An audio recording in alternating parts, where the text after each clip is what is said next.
क्या मैं एक अच्छा या बुरा आदमी हूँ? हजरत मूसा सोचते हैं कि मैं एक नेक आदमी हूँ। खुदा ताला सोचते हैं कि मैं एक नेक आदमी हूँ। लेकिन आप अपनी जदीद हसासियत के साथ सोच सकते हैं कि मैं एक निहायत बुरा आदमी हूँ। दूसरों के इंतखाब पर अदम रवादारी, बुराई की वजाहत करने के लिए तैयार और पुरतशद्दुद। जी हाँ, मौजूदा असूलों के मुताबिक एक बहुत बुरा इंसान।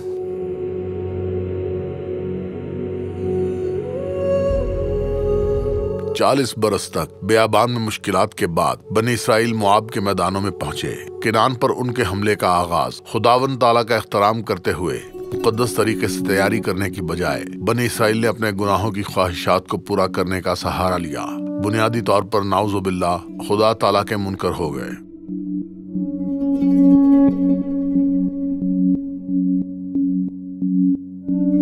अगर आपको लगता है कि मैं एक बुरा आदमी हूं तो आप सोच सकते हैं कि खुदा ताला में भी बुराई का अंसर पाया जाता है। अदम रवादारी, पुरतशद्दुद, बुराई की वजाहत करने वाले। अगर आप किताब मुकद्दस पढ़ते हैं तो ऐसा सोचने की जरूरत नहीं है।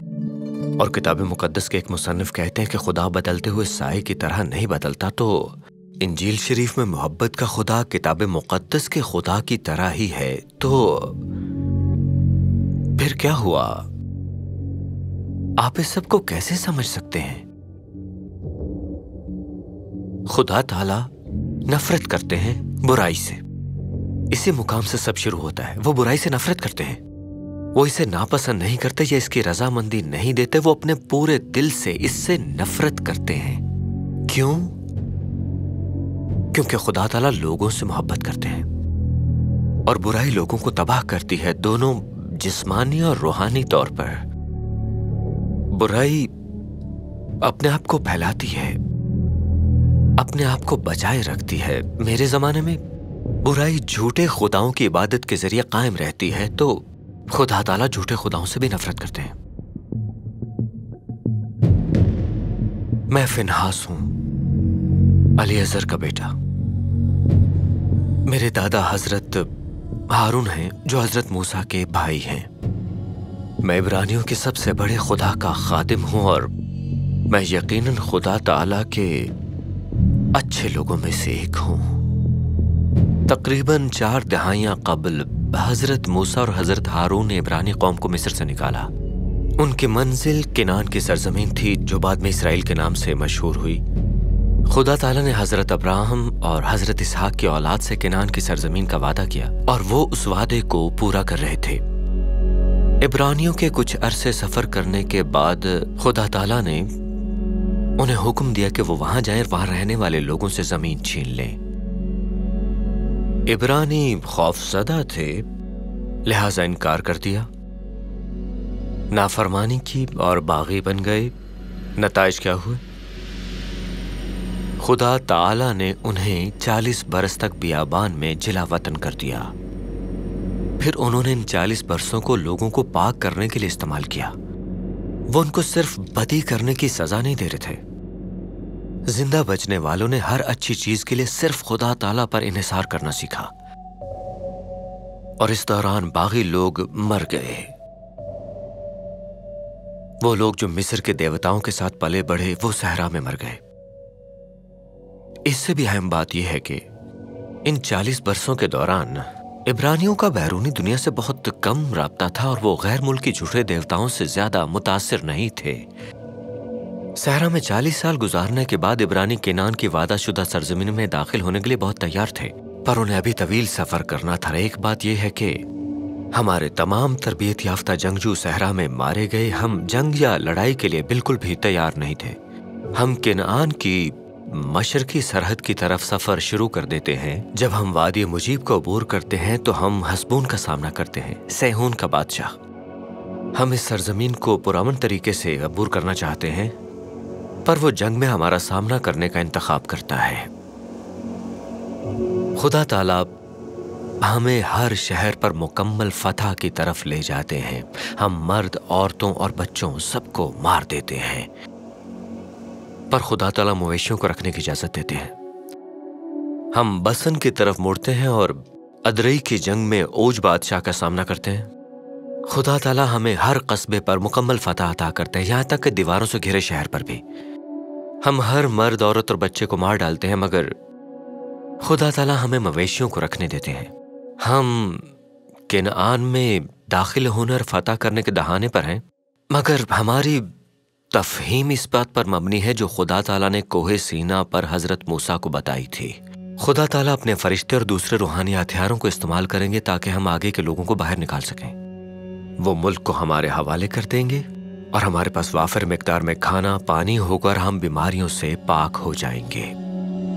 वो आहिस्ता आहिस्ता ऐसा करेंगे ताकि जमीन अच्छी रहे और जंगली जानवर इस पर कब्जा ना कर सकें।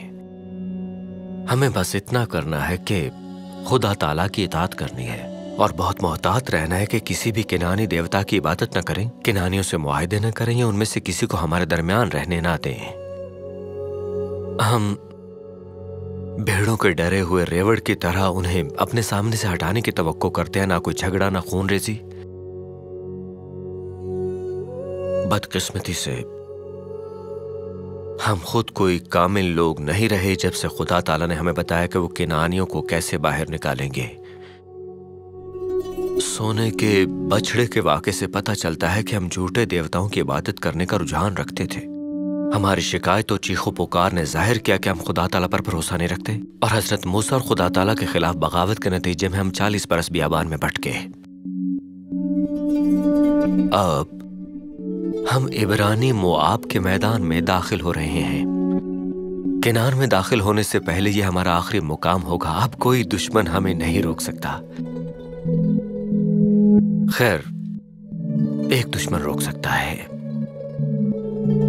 हम दुश्मन से मिलते हैं और वो दुश्मन हम ही हैं। यकीनन आपने ये बात पहले सुनी होगी। इसे शायद हम ही ने इजाद किया होगा। जब हम शतीम में कैंप लगाए हुए होते हैं तो हमारे मर्द आसपास रहने वाली मुआबी औरतों के साथ जिनसी बदअखलाकी में मुलव्वस हो जाते हैं। वो हमारे आदमियों को अपने झूठे माबूदों की कुर्बानी की दावतों पर बुलाते हैं और हमारे आदमी चले जाते हैं। वो कुर्बानी का खाना खाते हैं और देवताओं के सामने झुक जाते हैं। हमें बाद में पता चलता है कि मुआबी ख़वातीन ऐसा करने में बामकसद थी। उन्हें नबी बलाम ने सिखाया था कि ये बनी इसराइल को तबाह करने का एक अच्छा तरीका होगा कि वो इस जाल में फंस जाएंगे। औरतें फाहिशा नहीं बन रही थीं, वो जंगजू बन रही थी। खुदावंद ताला का गज़ब बढ़ने लगता है। वो बनी इसराइल में ताउन भेजते हैं। खुदा ताला हजरत मूसा को हुक्म देते हैं कि वो इस गैर इखलाकी सलूक के रहनुमाओं को कत्ल करते और हजरत मूसा इसराइल के काजियों को ऐसा करने की हिदायत कर देते हैं। जब हजरत मूसा और लोग इस सूरत हाल पर रो रहे होते हैं तो ज़मरी, जो कि सलमू का बेटा है, एक मुआबी औरत को लेता है और उसे अपने खैमे में ले जाता है। मुझे बहुत ज्यादा गुस्सा आता है। खुदा ताला का वाजिब गजब मेरे दिल में चल रहा है। मैं एक नेज़ा पकड़ता हूँ और उस शख्स के खैमे में घुस जाता हूँ ताकि उन्हें गुनाह करते हुए पकड़ सकूं। मैं नेज़े को इतनी ताकत से चलाता हूँ कि वह ज़मरी में से गुजर कर उस औरत में घुस जाता है।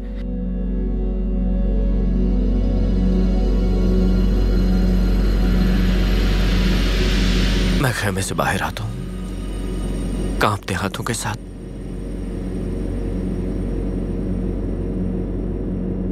ताउन फौरन रुक जाता है। 24,000 इसराइली ताउन में दर्दनाक मौत मरते हैं।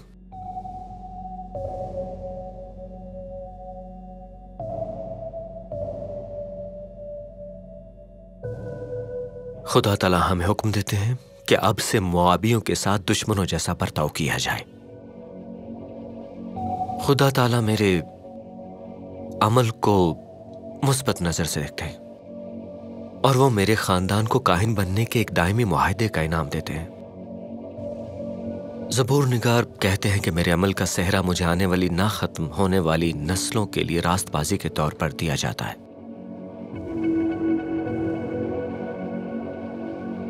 لیکن آپ حقیقت میں میری کہانی کی اہمیت کو نہیں سمجھ سکتے، یہ جانے بغیر کہ خدا تعالیٰ نے مجھے کیوں انعام دیا۔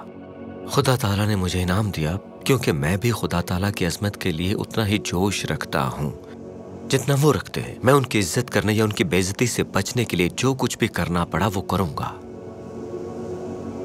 جوش ایک لفظ ہے جس کی مختلف وضاحتیں تھیں۔ اس کا مطلب یہ ہے کہ جب میں اپنے مقصد کی پیروی کرتا ہوں تو میرے اندر شدید توانائی اور بھرپور جوش بھر جاتا ہے۔ میں وفادار ہوں اور اتنا پرجوش ہوں کہ میں کارروائی کروں گا۔ میں خدا تعالیٰ کی عظمت کے لیے اتنا پرجوش ہوں کہ میں اس میں بڑھانے یا اسے کمی نہ ہونے کے لیے جو کچھ بھی کرنا پڑے گا وہ ہر حال میں کروں گا۔ میں برائی سے خدا تعالیٰ کی طرح ہی نفرت کرتا ہوں۔ آپ سوچ رہے ہوں گے کہ میری کہانی کتاب مقدس سے ہر واقعی آپ کی زندگی پر لاگو نہیں ہوتی، لیکن اس سے پہلے کہ آپ یہ سوچئے، آپ کتاب مقدس کے ذریعے لفظ جوش کا تھوڑا سراغ لگائیں۔ میری کہانی کتاب مقدس میں اس لفظ کا پہلا استعمال ہے۔ میری کہانی اور دیگر اقتباسات میں خدا تعالیٰ کو جوش و خروش کے طور پر بیان کیا گیا ہے جو عظیم کاموں کو پورا کرتا ہے۔ اگلا ذکر حضرت الیاس نبی کے ساتھ ہے جو خداوند تعالیٰ کے لیے جوش رکھتے تھے۔ یاہو اور حضرت داؤد بھی خداوند تعالیٰ کے لیے بہت پرجوش تھے۔ کتاب مقدس کے بہت سے اقتباسات خداوند تعالیٰ کی عظمت کے لیے جوش و خروش کو بیان کرتے ہیں۔ حضرت یوحنا انکشاف کرتے ہیں کہ جب جناب مسیح نے پیسہ بدلنے والوں کو بیت المقدس سے باہر نکالا تو وہ بھی پرجوش تھے اور اس طرح وہ پیشن گوئی پوری ہوئی۔ در حقیقت اس پیشن گوئی کا مطلب یہ ہے کہ جناب مسیح کا جوش و خروش انہیں کھا جائے گا۔ متعدد مواقع پر حضرت پولوس نے اپنے آپ کو جوش و خروش کے طور پر بیان کیا۔ در حقیقت میرا ماننا ہے کہ حضرت پولوس کے جوش و جذبے کی سطح ہے جس نے جناب مسیح کے مقصد کے لیے اتنا وقف رہنے کی اجازت دی، اور یہ ممکن نہیں تھا اس کے بغیر۔ حضرت پولوس نے روم میں رہنے والے مسیحیوں کو یہ حکم لکھا، کبھی بھی بہت کم جوش نہ رکھو، لیکن اپنے روحانی جوش کو برقرار رکھو کیونکہ تم خداوند کی خدمت کرتے ہو۔ میں نہیں جانتا کہ آپ کو کیسے خداوند تعالیٰ کی عظمت کے لیے اپنا جوش دکھانا ہوگا۔ کھڑے ہو جائیں خداوند تعالیٰ کے لیے جب کوئی ان کے بارے میں غلط بات کرتا ہے یا ان کے نام کو توہین آمیز طریقے سے استعمال کرتا ہے۔ اپنے آپ کو وقت سے پہلے تیار کریں تاکہ کسی کو خداوند تعالیٰ کی خوشخبری کے بارے میں بتا سکیں۔ اپنے پیسے کو اس طرح خرچ کریں کہ خداوند تعالیٰ کی عظمت ہو۔ ایک شہری کے طور پر اپنی طاقت کو ان کی عظمت کے لیے استعمال کریں۔ تعاون تھمنے کے بعد مواب کے میدان پر واپس آ جاتے ہیں۔ ممکن ہے کہ یہ میرا تصور ہو، لیکن ایسا لگتا ہے جیسے خدا تعالیٰ ایک بڑا دم بھر رہے ہیں اور مایوسی میں اپنے ہاتھ اٹھائے ہوئے ہیں۔ تخیل ہو یا نہ ہو، لیکن کچھ بہت بڑی تبدیلی آ گئی تھی۔ یاد رکھیں، جب 4 عشر قبل خدا تعالیٰ نے ہم سے پہلے کنانیوں کو جلا وطن کرنے کا ارادہ کیا، نہ کوئی جھگڑا نہ خون ریزی، اور میں نے کہا ہم بنی اسرائیلی کئی معاملات میں خدا تعالیٰ کی اطاعت کرنے میں مکمل ناکام رہے، تو مجھے لگتا ہے کہ موابی عورتوں کے ساتھ تعلقات آخری مسئلے تھے۔ ہم بنی اسرائیل کو جلد ہی یہ پتہ چل گیا تھا کہ ہمیں کنعانیوں کو اکیلے ہی یہاں سے باہر نکالنا ہوگا، اور اس کے لیے ایک بہت زیادہ بھیانک خون ریزی ہونے والی ہے، جو کہ آخر میں ہوئی۔ خدا تعالیٰ نے مجھے اس کی وضاحت کی زحمت نہیں دی، یقیناً، مگر میں ہمیشہ سے یہ یقین رکھتا ہوں کہ خدا تعالیٰ جانتے تھے کہ بنی اسرائیل کو برائی سے نفرت کرنے اور دوسرے خداؤں کی عبادت سے نفرت کرنے کی ضرورت ہے۔ یہ سبق تمام نسلوں کو سیکھنے کی ضرورت ہے کہ سب سے بڑھ کر انہیں برائی سے بہت نفرت کرنی ہے، جھوٹے خداؤں کی عبادت سے نفرت کرنی ہے۔ حضرت پولوس نے اپنی تحریروں میں اس کی بازگشت سنائی ہے جب وہ آپ سے کہتے ہیں کہ برائی سے نفرت کرو اور نیکی سے جڑے رہو۔ محبت کے بارے میں اپنے مشہور باب میں حضرت پولوس یہ بھی کہتے ہیں کہ ناانصافی میں خوش نہ ہونا بلکہ سچائی میں خوش ہونا۔ عبرانیوں کے مصنف کا کہنا ہے کہ بالغ لوگ اچھائی اور برائی میں فرق کرنے کے لیے خود کو ترتیب دیتے ہیں۔ اس لیے خدا تعالیٰ اور حضرت موسیٰ سمجھتے ہیں کہ میں ایک نیک آدمی ہوں۔ مجھے معلوم ہوا کہ حضرت یشوع اور بنی اسرائیل کا بھی یہی خیال ہے کہ میں ایک نیک آدمی ہوں۔ ارض موعودہ کو فتح کرنے کے بعد ہر قبیلہ اپنی سرزمین پر واپس چلا جاتا ہے۔ दरियाए उर्दन के मशरिक की तरफ के कबाइल लोगों को याद दिलाने के लिए एक यादगार के तौर पर खुदा ताला के लिए गैर मजाज कुर्बानगाह तामीर करते हैं, मगर खुदावंद ताला ने उन्हें ऐसा करने की हिदायत नहीं दी थी। दूसरे कबाइल इस बारे में सुनते हैं, वो हमलावर हो जाते हैं। हो सकता है कि खुदा ताला इन पर एक और ताउन भेज दे। वो अपने जहनों में खौफज़दा हैं, वो जंग के लिए जमा होते हैं, मगर जंग से पहले वो अपने भाइयों की तरफ एक वफ्द भेजते हैं ताकि कोई पुरअमन हल तलाश किया जा सके। अंदाजा करें कि वफ्द की क़यादत कौन करता है। मुआब के मैदानी इलाकों में पेश आने वाले वाक़े के हासिल होने वाले इखलाकी इख्तियार की वजह से मुझे एक और ताउन को रोकने के लिए मुंतखब किया जाता है। मुझे बुराई से नफरत थी और हर कोई ये जानता था। तो हर एक फरीक की वजाहत के बाद मैंने फैसला किया कि सब कुछ ठीक है। दोनों फरीकैन ने मेरे फैसले पर एतमाद किया और जंग टल गई। मैं बस एक अच्छा आदमी हूं।